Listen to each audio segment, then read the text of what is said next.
Hola, ¿cómo están? El genocidio que comete Israel en Palestina continúa. La cifra de muertos asciende a más de 34.000. La mayoría de ellos son mujeres y niños. Y hay cientos de cuerpos aún bajo los escombros. Pero el régimen sionista está aprovechando este escenario para otorgar licencias a 6 compañías israelíes e internacionales. El objetivo es explorar gas en aguas no delimitadas. Estamos hablando en aguas que son consideradas dentro de las fronteras marítimas palestinas.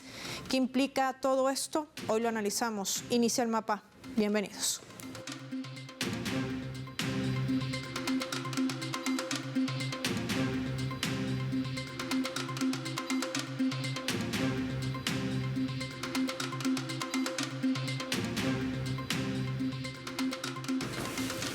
Por esta razón les proponemos desplegar nuestro mapa y poder entender de qué hablamos y en qué consisten estas licitaciones ilegales en Gaza. Israel, infractor de la zona marítima palestina. Vamos a desplegar nuestro mapa mundi, identificar esta región en Oriente Medio, específicamente en la costa de la Franja de Gaza, la ciudad más poblada en Palestina para el año 2000. Yasser Arafat, el expresidente del Estado palestino, anunciaba el descubrimiento de los primeros yacimientos en esta zona. Vemos también en nuestro mapa, en esa línea azul punteada, los límites marítimos que pertenecen por derecho internacional a los palestinos. Justo al frente de este enclave, los cuadritos de color morado nos indican que hay yacimientos de gas. Sí, todas esas manchas que están entre Leviatán, Tamar y Marina de Gaza. Es importante mencionar dentro de lo que hemos graficado que solamente al norte de estas aguas se ubican justamente estos territorios. Estamos hablando que están en aguas marinas, que es la más grande del mundo, suficiente para abastecer a 100 millones de personas durante más de 2 décadas. También allí están los puertos de los territorios ocupados de Israel, las líneas rojas discontinuas que reflejan esos gasoductos que van a la terminal costera. Israel realiza desde allí exploraciones con una petrolera estadounidense desde el año 2009 y está confirmando grandes reservas de gas en la actualidad en Tamar, en centro norte de esta zona marítima. Así está operando Israel y de esto también analizaremos con nuestros invitados. Pero ¿qué implica toda esta posición y movimiento que hace el régimen de Tel Aviv? Nuestro mapa también suma datos de la zona económica marítima del Mediterráneo que comparte Israel y Palestina. Vemos en color turquesa lo que corresponde a esta zona económica exclusiva de Israel, en morado hacia el sur la zona económica supuestamente exclusiva de Palestina y el triángulo amarillo que representa esta zona de Gaza. La han catalogado como el área exclusiva atribuida por Israel a Palestina. Y es que resulta, escuche bien, que Israel ha otorgado licencias de exploración de gas para el área verde clara, esta área marítima adyacente a la costa de Gaza, declarada desde el año 2019 por Naciones Unidas parte de Palestina, es decir, que le pertenece al pueblo gazatí. Lo que vemos en color rosado es la zona de Leviatán y enfrente de esta zona exclusiva palestina, el gobierno de Netanyahu abría estas licitaciones a empresas nacionales, es decir, israelíes, y también empresas internacionales. Israel ahí tiene instalaciones actuales en Leviatán, en Tamar y frente a Gaza, lo que señala el mapa en cuadritos roscosos de color gris. Y también las licencias vigentes en el centro de Tamar y sus adyacencias, lo que también podemos apreciar marcado en cuadros con los números que indican la sustracción de gas. Lo vemos, 23, 12, 31, es decir, todas estas zonas representadas identificadas para poder tener un panorama amplio de cómo viene operando Israel en esta zona de Gaza.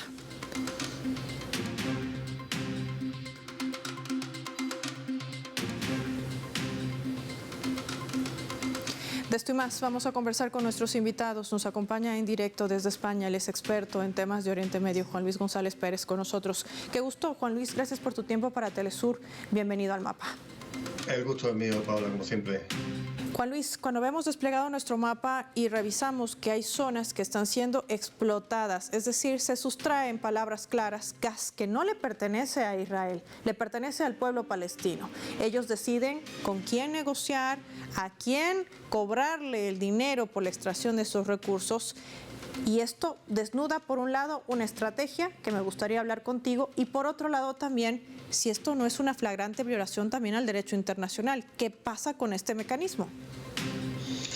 Por supuesto que es una violación del derecho internacional, tanto el derecho internacional humanitario como el derecho internacional consuetudinario, porque el Convenio de La Haya, que rige un poco los usos y costumbres en tiempos de guerra desde hace un siglo y pico, en el artículo 55 dice que el Estado ocupante no debe considerarse salvo un administrador y usufructuario de esos terrenos, de esos recursos, y sobre todo de los no renovables. Israel tiene absolutamente prohibido utilizar cualquier recurso que sea renovable de los territorios ocupados para obtener ganancias para sí mismo, en beneficio del ocupante, ¿no? Sobre todo hay que tener en cuenta que en el momento que se establecen estos contratos o esta licencia de explotación o de exploración, en Gaza prácticamente no dejaban más que entrar 1 o 2 camiones de hidrocarburos al día, ¿no? La gente se estaba muriendo directamente porque no pueden funcionar los hospitales, porque hace frío, ahora mismo porque hace calor, etcétera, porque no tienen manera de abastecerse de ningún tipo de energía, y sin embargo sus costas son absolutamente riquísimas, y podían dar para que Gaza pudiera funcionar durante muchísimos años y además convertirse en exportador. Y a eso se estaba jugando durante mucho tiempo, hasta que cuando llegó la operación Plomo Fundido, Israel decidió apropiarse de todos los recursos marítimos y de todos los recursos de hidrocarburos, concretamente de gas, de los Marines 1 y Marines 2 que ya se habían descubierto en el año 2000. Así que, desde luego, además, después de todo esto, no solamente de los Marines 1 y 2, sino, sin embargo, otros pozos que pueden estar, o otros campos de gas que pueden estar bajo el mar en Gaza, constituyen, junto con Tamar, Leviatán y todos los que ha citado, constituyen un sistema absolutamente interconectado.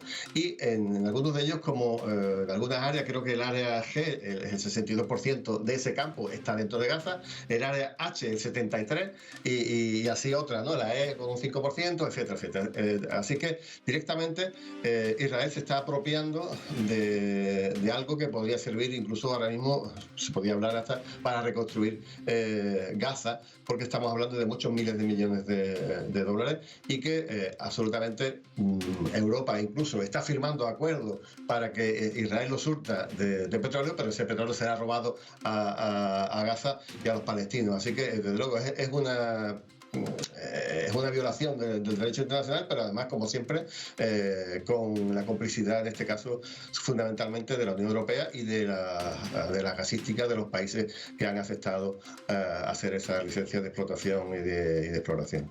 Y has dado en el clavo, Juan Luis, porque ahí está, porque uno se pregunta, Europa sigue avalando este genocidio contra el pueblo palestino. Todo tiene interés geopolítico y esta vez intereses económicos.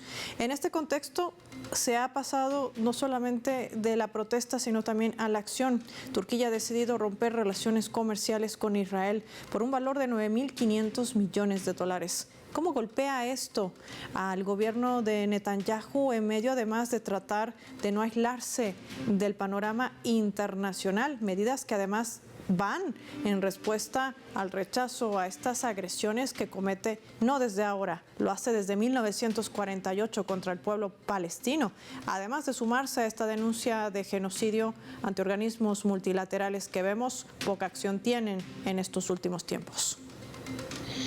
Sí, la verdad es que Turquía era uno de estos que estaba hablando mucho y prácticamente sin hacer nada, ¿no? Hasta que después de muchísima palabrería y de pedir que todo el mundo sancionara a Israel, por fin la propia Turquía ha tomado esa decisión que lo coloca en el lado correcto de la historia, y que además podría tener algún efecto multiplicador con otros países que se atrevan a seguirlo, ¿no? Porque parece que todo el mundo tiene miedo a dar paso de manera unilateral, pero si va respaldado por otros países, pues parece que no. Hay que aplaudir, por supuesto, la decisión que tomó Colombia el día 2 de mayo, y bueno, esto parece que puede tener cierta repercusión, y además es un golpe bastante duro para Israel. ¿Por qué? Porque Turquía es un socio vital desde el punto de vista comercial con Israel, le provee tanto de hidrocarburos como de alimentación, por supuesto de agua, ¿no? Que es algo absolutamente absolutamente vital en una zona tan seca como aquella del interior del Mediterráneo. Y desde luego, además es que Turquía es el primer socio de los importantes, de los grandes, que toma una medida de estas características.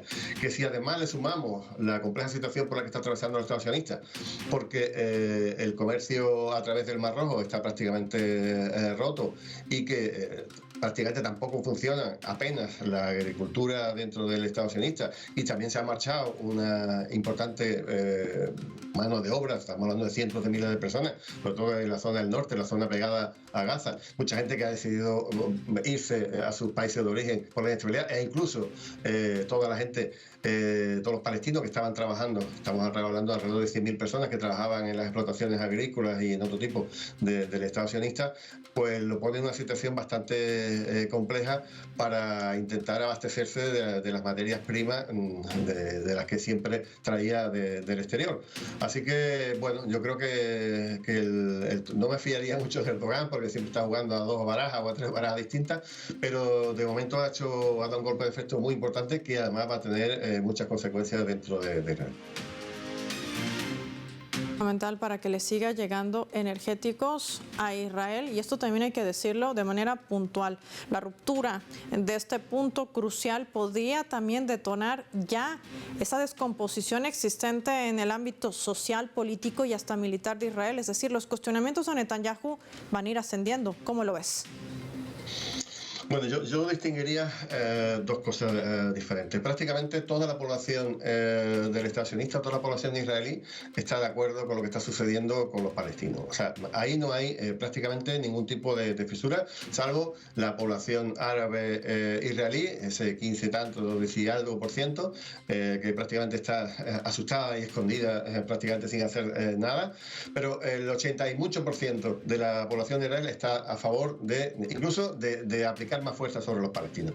Ahora, Netanyahu es una persona absolutamente controvertida que tiene varios procesos por corrupción, por robo contra su propia persona, que ha intentado parar cambiando leyes y controlando el poder judicial de manera como hace cualquier dictador de 3 al cuarto, pero tiene muchos más frentes abiertos. Por un lado, el frente de los presos, porque lo que está claro es que Netanyahu no ha querido firmar ningún acuerdo para parar la guerra, y entonces, bueno, pues los presos no paran de morir asesinados por sus propias fuerzas, ¿no? Ya han podido haber sido asesinados alrededor de 30 presos, y quedarán alrededor de 100 y poco más bien, ¿no? Pero luego también tiene otro frente abierto por la extrema derecha, que quiere que se aplique mucha más dureza, incluso que se expulse a los palestinos, etcétera. Y por la parte, vamos a llamarle, del centro derecha, Benny Gantz y compañía, están diciendo que tiene que poner a los presos por delante y parar la guerra y llegar a un acuerdo con Hamas, y si no, pues se irá. O sea, prácticamente está hecho un sándwich entre la extrema derecha y la derecha, no sé dónde situar a Netanyahu, pero por otro lado también tiene a los Haredim, que son los ultraortodoxos que no quieren ir al servicio militar, y que además hacen falta porque prácticamente el ejército es bastante pequeño y no puede mantener una guerra en 2 o 3 frentes como tiene. Así que ahí sí hay muchísimos frentes abiertos, que además el frente internacional no lo podemos desdeñar, está el mundo entero unido contra Israel. La gente está viendo que Israel está convirtiéndose en un estado absolutamente paria. La revolución que están organizando las estudiantes y los estudiantes en Estados Unidos, que además está teniendo un efecto contagio muy importante, y que además la batalla de la opinión pública está, a pesar del dominio de los medios de comunicación, está absolutamente perdida. Eso sí puede acabar con Netanyahu, y si afortunadamente, bueno, si se confirma que el Tribunal Penal Internacional lo va a juzgar por crímenes de guerra a él y a un par de ministros, pues yo creo que aceleraría tanto el fin de la guerra como la puesta en manos de la justicia de este criminal de la humanidad y este genocida de Netanyahu, ¿no? Lo que deberíamos preguntarnos es con qué celeridad se procesa a unos y con qué celeridad se procesa a otros. Eso también pone en esa, digámoslo, medida desigual de cuándo se aplica o no el derecho internacional y la justicia en el mundo. Juan Luis González Pérez, gracias por tu tiempo y tu análisis para el Mapa y para Telesur. Vamos a marcar nosotros una pausa y al regreso estaremos analizando a profundidad cuáles son esos movimientos que hace también quien avala este genocidio, como es Estados Unidos. Veamos nuestra escala.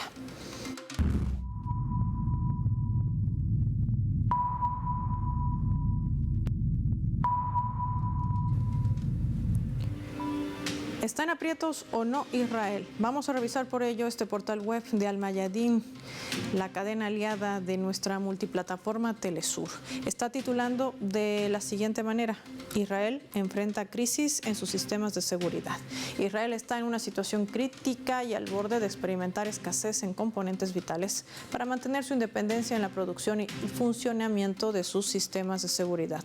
De acuerdo con el periódico de Israel Hayom, la preocupación no se está limitando a las amenazas explícitas e implícitas de imponer un embargo a las ventas de armas a la entidad sionista, sino se trata de cuestiones prácticas que ya ocurren. Meses atrás, detalla también este diario, debía llegar a territorios ocupados un barco desde un país ubicado al este portando una carga importante de materiales explosivos necesarios para llevar adelante el crecimiento de su industria armamentística. Hablamos desde proyectiles de artillería, tanques, hasta misiles interceptores del sistema de la cúpula de hierro. En medio del camino, una orden ha obligado a este buque a regresar nuevamente a puerto de origen. Se invierte actualmente un esfuerzo considerable al tratar de resolver la escasez que ha surgido, dice este medio rotativo. Hay vulneración. Israel está enfrentando esta crisis en sus sistemas de seguridad. ¿Cómo afecta a sus planes de genocidio en Palestina? Ya volvemos.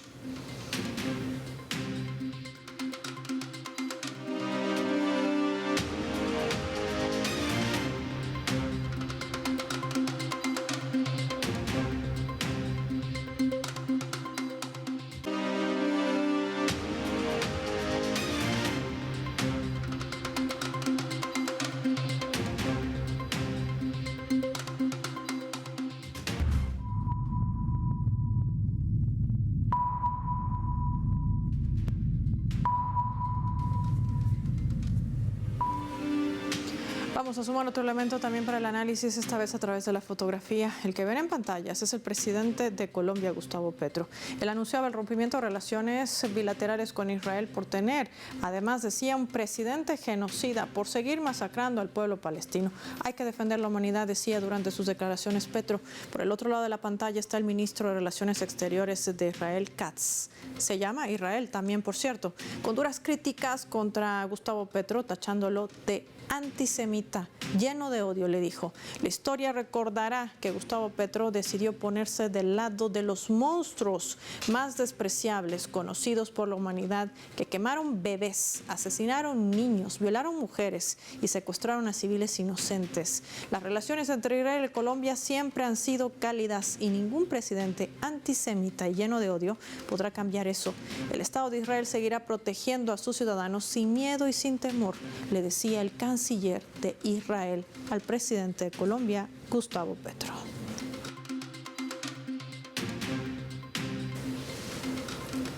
Vamos a sumar a nuestro invitado, nos acompaña en directo desde la Argentina, periodista Rafael Arraya. Qué gusto tenerlo con nosotros, gracias por su tiempo para Telesur. Le pregunto de manera inmediata, ¿por qué Israel responde con confrontación? Niega el genocidio en Gaza, niega su estrategia en el mundo, pero sobre todo mantiene posturas altisonantes de aquellos países como Colombia, por ejemplo, que deciden no solo en primera instancia dejar de comprarle armas, sino esta vez romper relaciones bilaterales.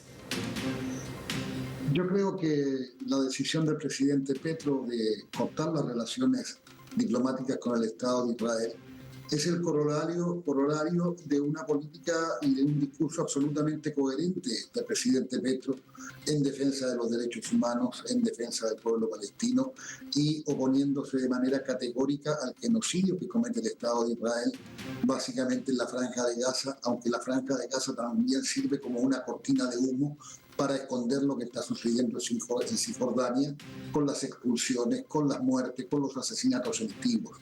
Entonces, Israel, por supuesto, en la boca de su ministro de Relaciones Exteriores, lo califica de antisemita, un concepto al que han logrado vaciar absolutamente de contenido, porque cualquier crítica que se pretenda elevar en contra de las políticas genocidas del Estado de Israel son calificadas de antisemitas. Entonces, no es razonable pensar que cualquiera que critica al Estado de Israel es un antijudío, es un antisemita o está en contra de la propia existencia del Estado de Israel. Yo creo que esta escalada de Israel, que tiene también detrás otras intenciones, no solamente el genocidio y el vaciamiento de palestinos de la Franja de Gaza, sino que también hay oscuros intereses económicos, hay interés en apropiarse del gas de la Franja de Gaza para transformar a Israel en el reemplazo del gas que ya no llega a Europa por las sanciones impuestas por Europa a la Federación Rusa, ¿no? Y esa estrategia de mantener o manejar el antisemitismo para atacar a aquellos que disienten con el genocidio en Gaza no le está funcionando a Israel como lo tenía planificado hace años atrás. Le propongo revisar nuestra leyenda para continuar con el análisis.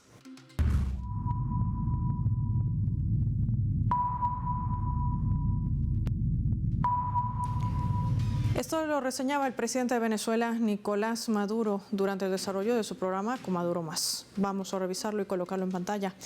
Él se preguntaba, ¿qué está haciendo los Estados Unidos aquí en la Guayana Esequiba? ¿Por qué han establecido 12 bases secretas de la CIA? ¿Por qué han establecido 14 bases secretas del Comando Sur en la Guayana Esequiba, en nuestro territorio? Porque también nos están buscando un conflicto aquí, sentenciaba el mandatario venezolano.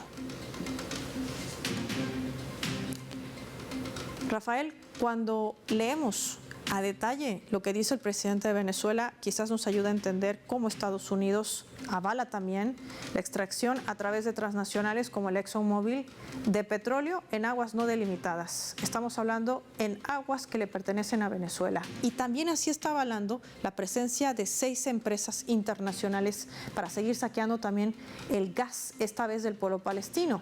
¿Qué confluye entre estos pueblos, el venezolano y el palestino por otro lado? Y sobre todo, ¿qué desnuda esta estrategia?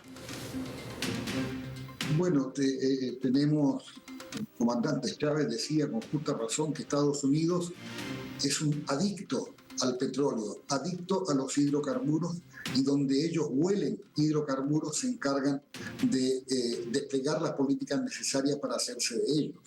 Esta autorización unilateral del gobierno de Guyana, ilegal por lo demás, de autorizar la exploración de ExxonMobil en aguas territoriales venezolanas, representa una vez más la ruptura de la ley internacional, la ruptura, a pesar de todo, de las normas que rigen las relaciones entre los estados, y yo creo que es una forma de posibilitar la presencia militar y justificar la presencia militar en la zona para continuar el control de la cuarta flota desplegada en el Caribe y poder de esa manera inhibir cualquier intento de Venezuela de insistir en su reclamo legítimo sobre las tierras del Esequibo. Porque el Esequibo, obviamente, más allá de lo que alguna instancia internacional interesada haya dicho que es una cuenta saldada, le corresponde por derecho a la República Bolivariana de Venezuela. Y esta es la actitud de Estados Unidos.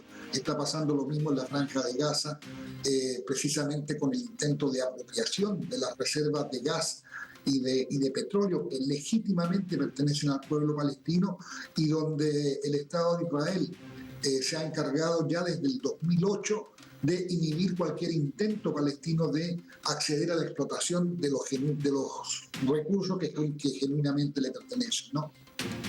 Quiero agradecerle a Rafael Arraya por habernos acompañado hoy con su tiempo y su análisis para el mapa y también para Telesur. Nosotros vamos a revisar de inmediato nuestra coordenada.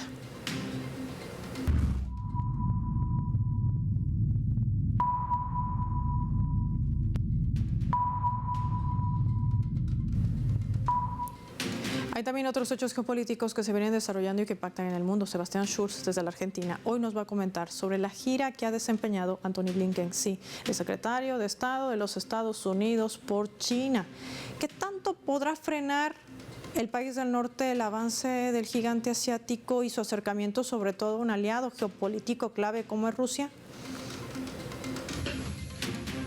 La gira de Antony Blinken por la República Popular China dejó en claro las profundas divergencias estratégicas que existen hoy entre Estados Unidos como expresión del sostenimiento de un orden internacional unipolar y la República Popular China como exponente de la construcción del multipolarismo y el diálogo de civilizaciones a nivel internacional. Anthony Blinken promovió una diplomacia activa, como la llamó él mismo, en China, y pidió a la República Popular algunas garantías en relación a el respeto de las libertades individuales, derechos humanos, algo que fue respondido por China en relación a que Estados Unidos promueva una diplomacia responsable a nivel internacional, que promueva principios de coexistencia pacífica, respeto mutuo, cooperación de beneficio compartido y cese con el hostigamiento hacia los países emergentes y en desarrollo, en el caso particular de China, que deje de pisar determinadas líneas rojas, como por ejemplo la cuestión Taiwán, e incluso pidió explicaciones en relación a la decisión de la administración norteamericana de prohibir el uso de la aplicación TikTok en Estados Unidos, forzando o intentando forzar una venta de las acciones de la empresa en los Estados Unidos. De esta manera se pone de relieve las profundas diferencias que existen en estos dos países y los dos modelos de orden internacional que propone cada uno para el orden contemporáneo. En ese marco, Estados Unidos continúa con su política de intentar fraccionar el eje BRICS, sobre todo fraccionar la alianza que se está tejiendo ya hace varios años entre China y Rusia. Agradecer a Sebastián Schulz por participar en nuestra coordenada. Nos ubicaba en otros hechos geopolíticos que se vienen desarrollando en el mundo y que no podíamos dejar de compartir aquí en el mapa. Para finalizar el programa les proponemos revisar nuestro vector.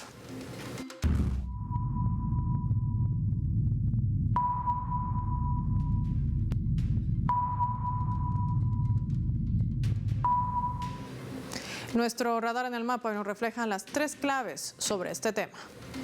1. Derecho internacional. Sigue violando Israel el derecho internacional utilizando los limitados recursos no renovables de los territorios ocupados para obtener ganancias comerciales y a favor de Europa, por supuesto, en beneficio también de la potencia ocupante. No le basta con el asedio a Gaza, el negocio es lo principal. Es que este es su verdadero plan en esa anexión de facto y silenciosa también de áreas marítimas reclamadas por Palestina. Una vez más sale a la luz la inoperancia de organismos internacionales, incluida Naciones Unidas, que se hace cada vez más evidente. 2. Quiebre comercial y militar. Turquía ha suspendido el comercio con Israel por un valor de $9.500 millones y decide además sumarse a la demanda de Sudáfrica por genocidio.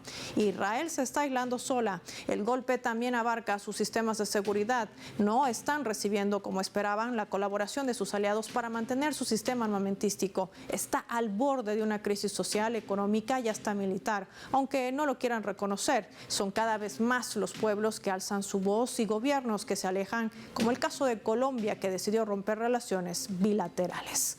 3. Confrontación. Estados Unidos es quien avala los crímenes de Israel en Gaza. Opera también contra países del sur global, planificando una confrontación entre Venezuela y Guyana, donde al igual que en Gaza, le da el espaldarazo a esas transnacionales como el ExxonMobil para operar de manera ilegal en aguas no delimitadas. El objetivo para Occidente sigue siendo el mismo: robar los recursos estratégicos por encima de la vida humana. Pero algo que Estados Unidos y su estratega Israel no logran comprender es que estos pueblos, tanto el palestino como el venezolano, no van a dejar de defender ni su territorio, ni sus recursos estratégicos, ni la vida, ni su soberanía, menos la paz. Soy Paola Pérez y nos vemos en otra edición del Mapa.